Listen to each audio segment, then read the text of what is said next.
Mi hermana, la hija favorita, se acuestó con mi marido y quedó embarazada. Mis padres se pusieron de su lado y ahora exigen que mantenga económicamente a su nueva familia. La próxima vez que nos encontramos fue en la corte, pero lo que hice después los dejó pálidos. Siempre supe que era la responsable. Eso es lo que sucede cuando eres la hermana mayor, te conviertes en la abanderada, el ejemplo, la culpable cuando las cosas salen mal. Me llamo Sheila, y desde que tengo uso de razón, mis padres me dejaron claro que yo tenía que ser la madura, mientras que mi hermana menor, Bárbara, se salía con la suya en todo. Bárbara era 3 años menor que yo, y desde el momento en que pudo hablar, se convirtió en la hija favorita de mis padres. Podíamos hacer exactamente lo mismo mal, pero de alguna manera, yo era la única castigada. Este patrón continuó durante toda nuestra infancia. Cuando éramos adolescentes, recuerdo un incidente específico en el que ambas nos escapamos a una fiesta. Yo tenía 16 años, Bárbara 13. A ambas nos atraparon al regresar a casa a la 1 de la madrugada. Pero, ¿adivinen quién fue castigada por un mes? Solo yo. A Bárbara solo le dieron una charla sobre cómo tomar mejores decisiones. Después de eso, me dediqué de lleno a mis estudios. Si se me iba a exigir un estándar más alto, bien podría sobresalir.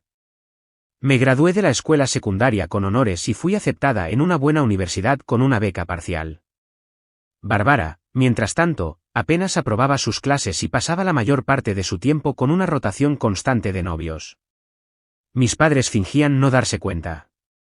Para mi 3er año de universidad, hacía malabares con las clases, un trabajo a tiempo parcial y visitas regulares a mi tía abuela Mildred. Ella era la tía de mi padre, una anciana enérgica que vivía sola a unos 20 minutos del campus. A diferencia de mis padres, la tía Mildred parecía apreciar mi naturaleza responsable. «Eres la única que me visita regularmente», decía, palmeándome la mano mientras la ayudaba con las compras o le limpiaba el baño. «Tu hermana nunca viene, y tus padres solo visitan en días festivos. Me gusta pasar tiempo contigo», le decía honestamente. La tía Mildred nunca me comparaba con Bárbara ni me hacía sentir que no estaba haciendo lo suficiente. Mientras tanto, Bárbara había abandonado la escuela secundaria, había obtenido su GED y había anunciado que no tenía interés en la universidad. Mis padres estaban preocupados, pero finalmente lo descartaron como que Bárbara estaba encontrando su camino.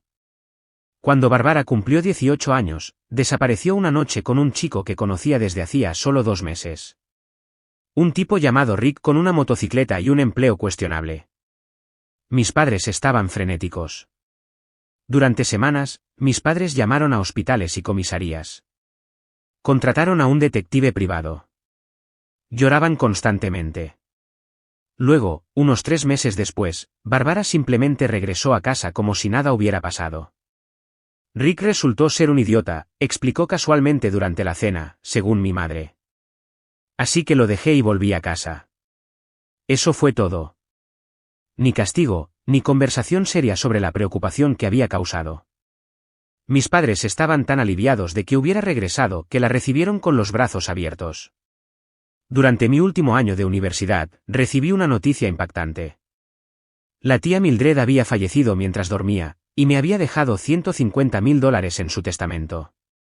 ¿Te lo dejó todo a ti?, preguntó mi madre, sorprendida, cuando la llamé para contárselo. Supongo que sí, dije, todavía en shock. El abogado dijo que actualizó su testamento el año pasado. Bueno, siempre fuiste su favorita, respondió mamá, con un dejo de desaprobación, como si de alguna manera hubiera manipulado a una anciana para que me dejara dinero. La verdad era más simple, yo era la única a la que le importaba lo suficiente como para visitarla regularmente, ayudarla con su casa, escuchar sus historias.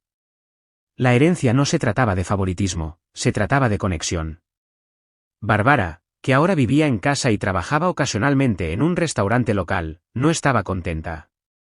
Eso es tan injusto, se quejó cuando visité casa después de graduarme.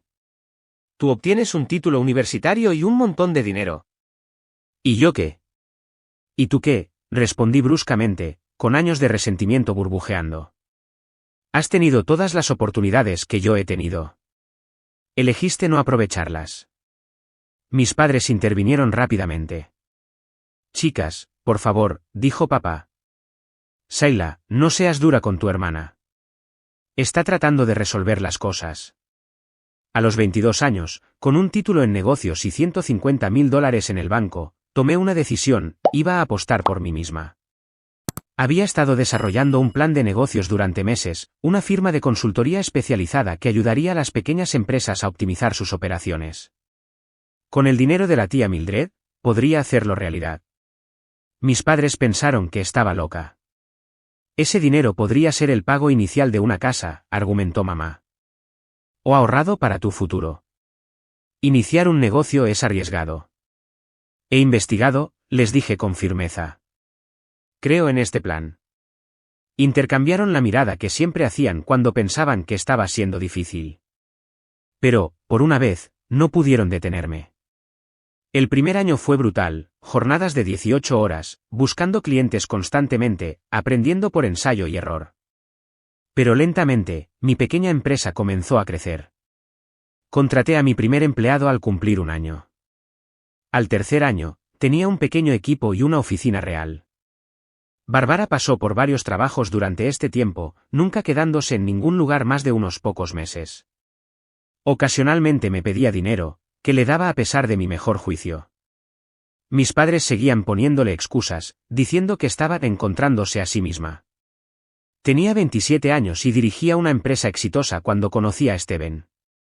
Él trabajaba para una de mis empresas cliente, manejando su infraestructura de TI.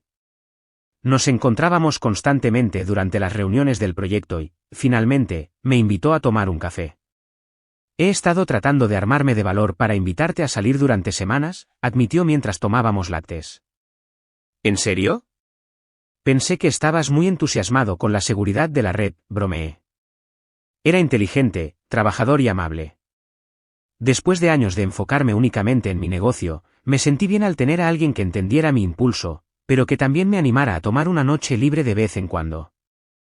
Salimos durante 2 años antes de que me propusiera matrimonio durante un viaje de fin de semana a la costa. Decidimos una boda pequeña, solo con familiares y amigos cercanos. Nunca fui del tipo que soñaba con una gran celebración, y Steven lo respetó. Alquilamos un encantador lugar junto al lago y mantuvimos la lista de invitados en menos de 50 personas. 2 semanas antes de la boda, llamé a mis padres para confirmar los detalles finales. Mamá, solo quería verificar si Bárbara ya había confirmado su asistencia.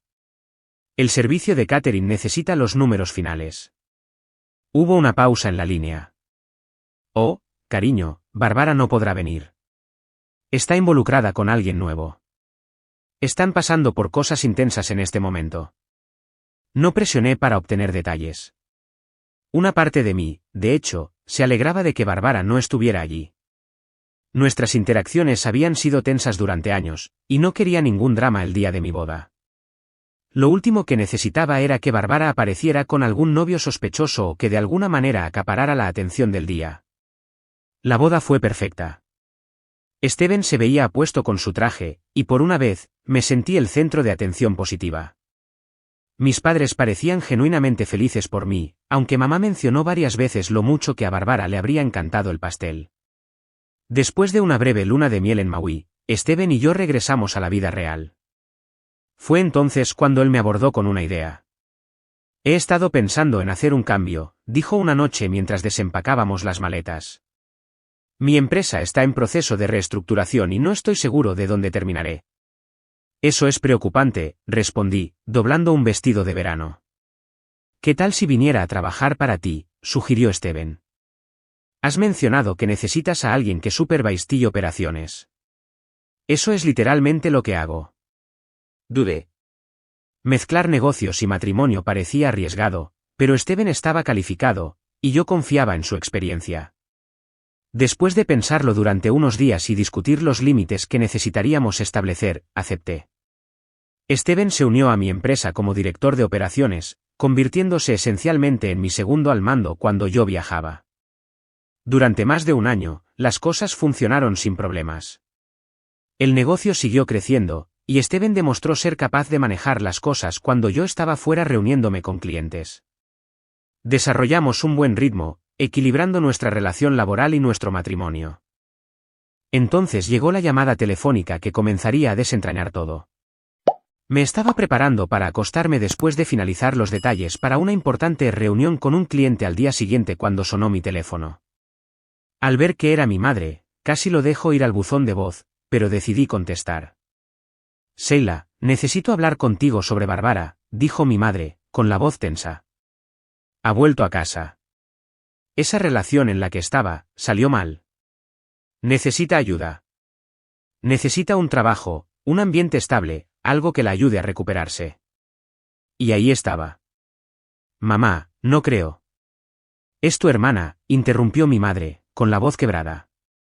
La familia ayuda a la familia. Tienes un negocio exitoso. Seguramente hay algo que ella podría hacer allí. Mamá, Bárbara nunca ha tenido un trabajo por más de unos pocos meses. No puedo arriesgarme. Solo reúnete con ella. Habla con ella. ¿Ha cambiado? Te lo prometo. Me negué inicialmente, pero mi madre siguió llamando. Lloró. Me recordó mi promesa de la infancia de cuidar siempre de mi hermana pequeña. Mencionó lo orgullosa que estaría la tía Mildred si ayudaba a Bárbara. Incluso Steven se involucró. Quizás deberías darle una oportunidad, sugirió una noche después de que me desahogara sobre la persistencia de mi madre. La familia es importante, y todo el mundo merece una segunda oportunidad. Me sorprendió su apoyo a la idea. Tú no conoces a Bárbara como yo.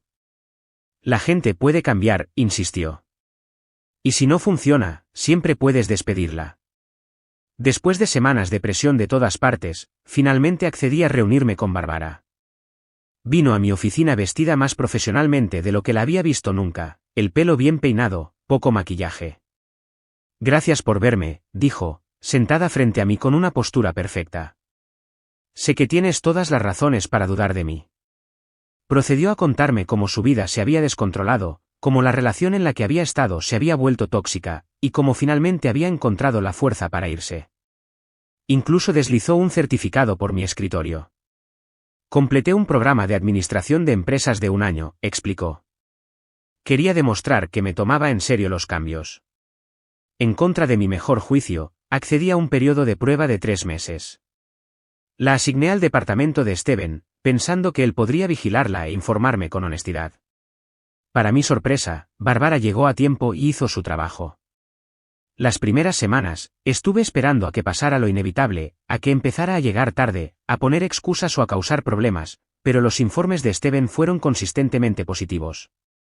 En realidad, es bastante buena con las comunicaciones con los clientes, me dijo una tarde. Tiene un encanto natural que tranquiliza a la gente. No pude evitar sentirme sospechosa. Esta no era la Bárbara que yo conocía. Pero a medida que las semanas se convirtieron en meses, empecé a preguntarme si realmente había cambiado. Quizás tocar fondo finalmente la había obligado a madurar. Mi agenda de viajes se intensificó durante este periodo. Nos estábamos expandiendo a nuevos mercados, y necesitaba reunirme personalmente con importantes clientes potenciales. Estuve fuera de la oficina durante días, a veces semanas, dejando a Steven a cargo de las operaciones diarias. A los 4 meses de empleo de Bárbara, regresé de un viaje particularmente agotador de 2 semanas para encontrar algo extraño. Frank, nuestro jefe de seguridad, que había estado en la empresa casi desde el principio, estaba actuando de manera extraña conmigo. Empezaba a decir algo y luego se detenía. Evitaba el contacto visual en las reuniones. Cuando me lo cruzaba en el pasillo, parecía casi compasivo. Frank, de unos 60 años, era un oficial de policía jubilado que siempre había sido directo conmigo. Este comportamiento estaba completamente fuera de lugar. Después de unos días de esto, no pude más. Le pedí que viniera a mi oficina al final del día. Mientras se sentaba frente a mí, incómodo, fui directamente al grano. Frank, algo te molesta. Sea lo que sea, necesito saberlo. Frank se movió incómodo en su asiento. Señorita Sheila, hay algo que debe saber sobre las grabaciones de seguridad. Sentí que el estómago se me encogía. Muéstrame. Me entregó su tableta. Esto es del martes pasado, cuando estabas en Chicago. La pantalla mostraba a Steven y Bárbara en el pasillo, riendo, luego besándose apasionadamente antes de desaparecer en el almacén. Mis manos temblaban mientras Frank deslizaba para mostrar más vídeos, diferentes días, diferentes ubicaciones en la oficina. Mi marido y mi hermana, pillados en diversas situaciones íntimas. ¿Cuánto tiempo?, logré preguntar. Al menos 3 meses, respondió Frank en voz baja. Lo siento. Me quedé sola en mi oficina después, reproduciendo todo en mi mente. Todos esos viajes de negocios que hice, todos esos informes brillantes sobre Barbara, todas las noches de Steven hasta tarde en la oficina. Cuando llegué a casa, Steven estaba cocinando la cena como si todo fuera normal. Sin decir una palabra, le mostré uno de los vídeos en mi teléfono. Su cara palideció. Sheila, ¿puedo explicarlo? ¿Explicar qué? ¿Cómo te has estado acostando con mi hermana en mi empresa? Fue un error, balbuceó. No significó nada. Tengo docenas de vídeos, Steven. ¿Docenas? Sheila, por favor. Fuera, grité. Prepara tus cosas y vete. Estás despedido, por cierto. Ambos. Mientras él empacaba, preparé la documentación de despido para él y Barbara e instruí a recursos humanos para que revocaran su acceso de inmediato. A la noche siguiente, mis padres llamaron repetidamente. Finalmente contesté. Sheila, ¿qué está pasando?, exigió mi madre. Steven está en nuestra casa, y Barbara no para de llorar. Necesitamos que vengas y arregles esto. Algo en su tono sonaba extraño. ¿Sabías lo de ellos? La ligera pausa antes de que contestara me lo dijo todo. En casa de mis padres, todos esperaban, mamá, papá, Barbara y Steven. Conecté mi teléfono a la televisión y puse uno de los vídeos. Mamá jadeó. Papá desvió la mirada. Barbara lloró más fuerte. ¿Cómo pudieron todos traicionarme así?, pregunté. Para mi sorpresa, mi madre se recuperó rápidamente. Sheila, nadie quiso hacerte daño. Estas cosas pasan. La gente se enamora inesperadamente. Barbara asintió, apretando la mano de Steven. Llevamos meses enamorados. Estoy embarazada, Sheila. La habitación giró a mi alrededor. ¿Embarazada?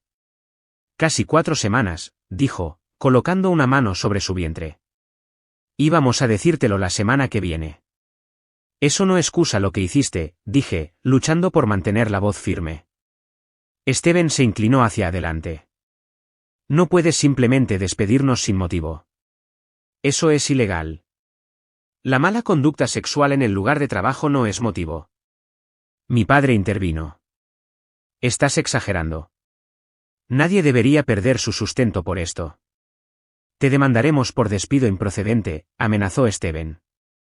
Tendrás que pagarnos a ambos una compensación sustancial.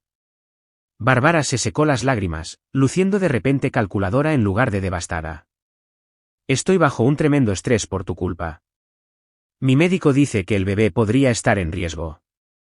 Tengo documentación médica. Me reí incrédulamente. ¿Documentación médica? ¿Estás planeando esto? Nos casaremos tan pronto como tu divorcio se finalice, anunció Barbara. Y pagarás por todo lo que nos has hecho. ¿Despedir a una mujer embarazada?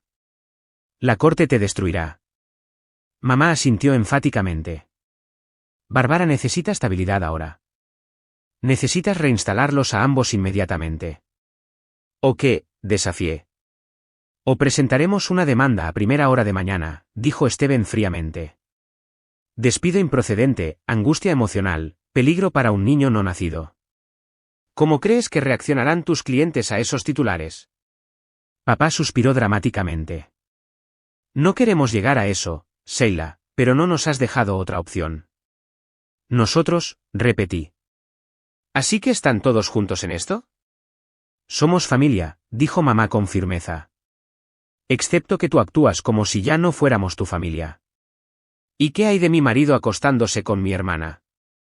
Así es como actúa la familia. Barbara me señaló con el dedo. Nunca estuviste allí para él. Siempre trabajando, siempre viajando. ¿Qué esperabas? Miré a estas personas que había conocido toda mi vida y vi a completos extraños. Sin decir una palabra más, salí.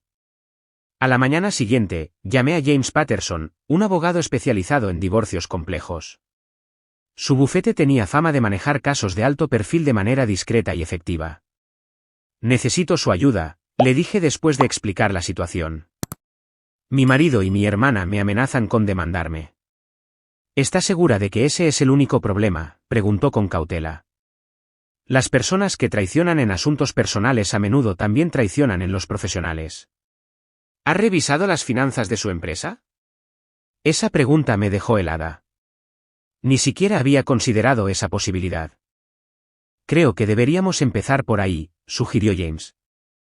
Antes de que ellos presenten algo contra usted, veamos qué podemos encontrar para presentar contra ellos. James Patterson actuó rápidamente. Al final de la semana, tenía un equipo de auditores independientes examinando los registros financieros de mi empresa. No tardaron en encontrar irregularidades. Steven había estado desviando dinero de la empresa durante meses, transfiriendo fondos a sus cuentas personales, a las cuentas de Barbara e incluso a las cuentas de mis padres. Disfrazó las transacciones como pagos a proveedores, reembolsos de viajes y honorarios de consultoría. Barbara tenía su propio esquema en marcha. Había estado presentando informes de gastos fraudulentos, reclamando viajes de negocios que nunca realizó y material de oficina que nunca compró. Los recibos mostraban que, en cambio, había comprado ropa de diseñador, joyas y tratamientos de spa. Lo más impactante de todo fue ver los nombres de mis padres en la lista de beneficiarios. Habían recibido honorarios de consultoría a pesar de nunca haber trabajado para mi empresa. Estaban todos involucrados, dije, mirando los documentos. Toda mi familia. James asintió gravemente. Esto cambia nuestra estrategia. Ya no estamos viendo solo un caso de divorcio. Esto es fraude, malversación y conspiración. Antes de que pudiéramos presentar nuestro caso, Steven, Barbara y mis padres cumplieron sus amenazas. Presentaron demandas contra mí alegando despido improcedente, angustia emocional y discriminación contra una mujer embarazada.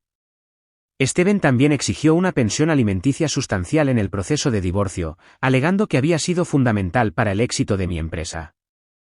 Los siguientes meses fueron un borrón de reuniones legales, declaraciones y comparecencias ante el tribunal. El desgaste financiero fue sustancial. Los honorarios legales aumentaron a medida que ambas partes se aferraban a sus posiciones. Mis padres tuvieron que pedir préstamos para cubrir los costos de sus abogados, después de que sus cuentas fueran congeladas a la espera de la investigación. Barbara desempeñó su papel a la perfección durante el proceso. Se presentaba en el tribunal con un aspecto pálido y frágil, con una mano protectora sobre su creciente vientre. Le susurraba dramáticamente a su abogada cada vez que yo subía al estrado, como si mi sola presencia le causara angustia. Señorita Roberts, se dirigió su abogada a mí durante el contrainterrogatorio. ¿No es cierto que despidió a su hermana por celos, en lugar de por una razón comercial legítima? No, respondí con calma. La despedí por participar en una conducta sexual inapropiada en el lugar de trabajo y por mala conducta financiera, lo cual hemos documentado ampliamente. Barbara rompió a llorar. Está tratando de que pierda a mi bebé. El estrés que me está causando podría provocarme un aborto espontáneo. El juez pidió orden, pero el teatro continuó durante todo el juicio. Mi abogado fue metódico e implacable. Presentó la evidencia financiera cronológicamente, mostrando cómo el esquema había evolucionado con el tiempo. Trajo a expertos en ciberseguridad que testificaron sobre las grabaciones de vigilancia, confirmando que no habían sido alteradas. Incluso encontró un rastro de papel que mostraba que Barbara había falsificado sus credenciales educativas. El certificado que me había mostrado era completamente falso. La evidencia más dañina provino de una fuente inesperada. James había contratado a investigadores privados que descubrieron que Barbara tenía un historial de estafas similares. 3 hombres en otro estado habían presentado denuncias policiales contra ella por fraude de tarjetas de crédito antes de retirar misteriosamente sus quejas.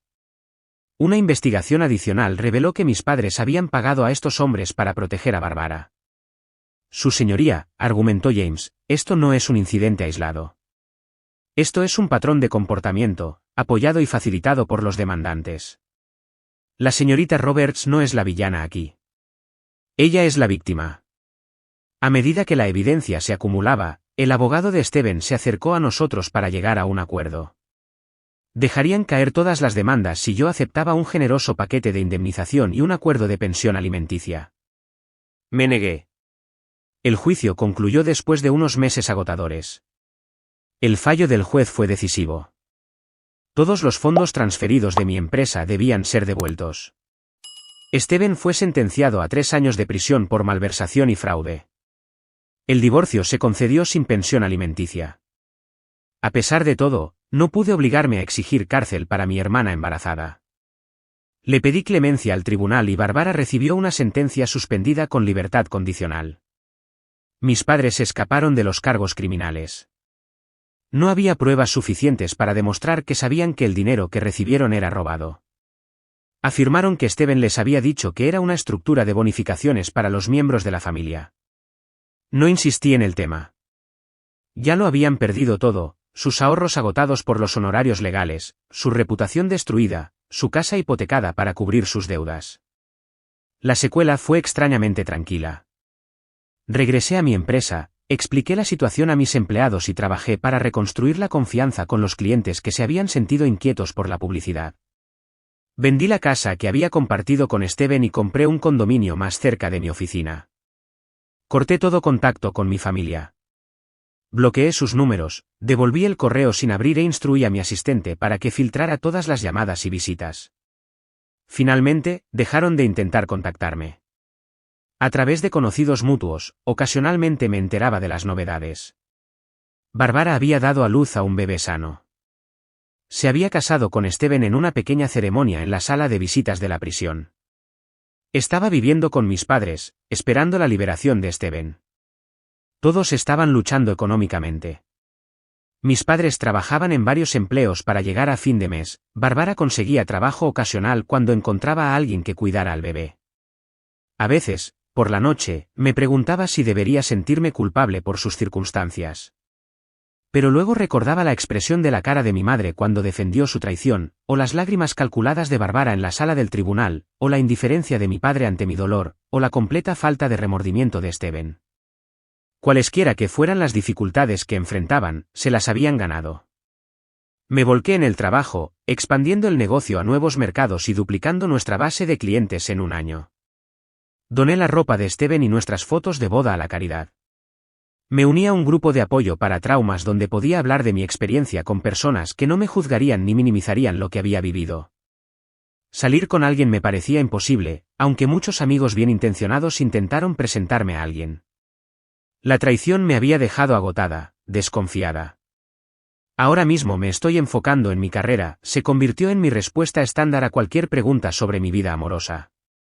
En verdad, me estaba enfocando en sanar, en reconstruir mi sentido de identidad después de descubrir que las personas en las que debería haber podido confiar más eran capaces de una traición tan calculada. A veces me pregunto qué pensaría la tía Mildred de todo lo que pasó. Ella siempre había visto a través de la farsa de Bárbara, siempre había creído en mí cuando mis padres no lo hacían.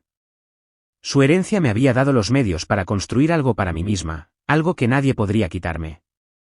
Confía en tus instintos, solía decirme. Rara vez te defraudarán. Debería haber escuchado los míos cuando se trataba de Bárbara. No cometeré ese error de nuevo. Mi empresa sigue prosperando. Encontré amistad y propósito en mi trabajo y en la nueva comunidad que construí para mí misma. El futuro se extiende ante mí, incierto, pero lleno de posibilidades. Una cosa sé con certeza, lo que venga después estará en mis términos, no en los de nadie más.